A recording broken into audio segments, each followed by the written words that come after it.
Hi, my name is Terry, and I'd like to tell you about David Hume.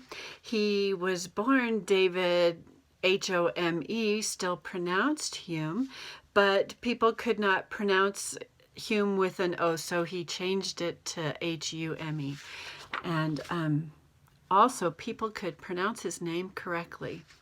He was born May 7th of 1711 in Edinburgh, Scotland, and he became a very famous philosopher, historian, economist, and essayist.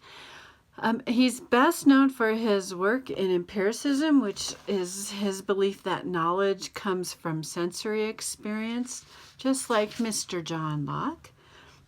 From his beliefs on naturalism, which is a worldview that holds that there is nothing but natural elements, principles, and relations of the kind studied by the natural sciences.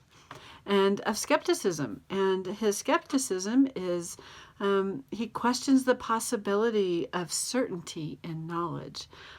He just cannot be certain of everything. Like I said, he was born in Edinburgh, and his father died when he was 2.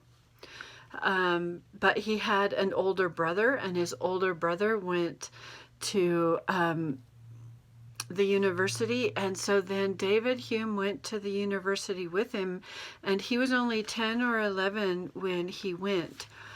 He studied Latin and Greek and, really began his education there. Read widely in history and literature and learned a lot. Unfortunately, he did not graduate from the university. Eventually, he moved to France, where he began a career there. He started writing his first book, which was a treatise of human nature, when he was 23. It wasn't published until he was 28, but it is a book that has lasted a long time. People still read it. People still find it influential. Although partway during his career, he said, please don't read it. It is juvenile, and it was done when I was a kid. But no, people said, no, we're going to continue to read it. For a long time, he wrote a book called The History of England.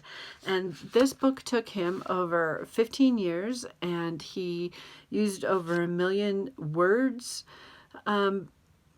But for many, many years, he was really an dominant interpreter of English history. And eventually, with the publication of this book, this is where he achieved his fame. So that's kind of his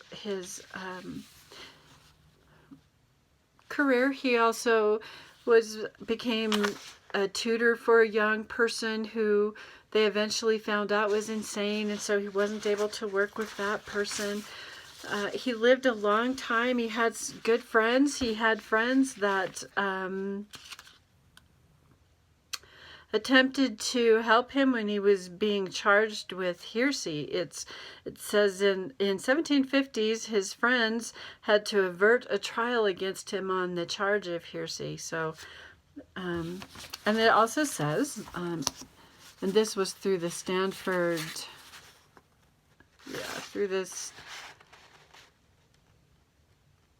Encyclopedia of Philosophy, that on his death, he was diagnosed in 1775 with intestinal cancer. And his friends agreed that he prepared himself with the same peaceful cheer that characterized his life. So his friends surrounded him at death. Hume is very important to the world of philosophy, and I'd like to share just some of his sayings too, that I think that you'll find some of these sayings we still use. He says, beauty in things exists in the mind which contemplates them, right? Doesn't that sound a lot like beauty is in the eye of the beholder? And this one I think is so appropriate to what is going on in the world today. It is seldom that liberty of any kind is lost all at once. It also says, generally speaking, the errors in religion are dangerous. Those in philosophy, only ridiculous. I found him to be a very interesting man. He was accused of being an atheist, and he also wrote about religion, and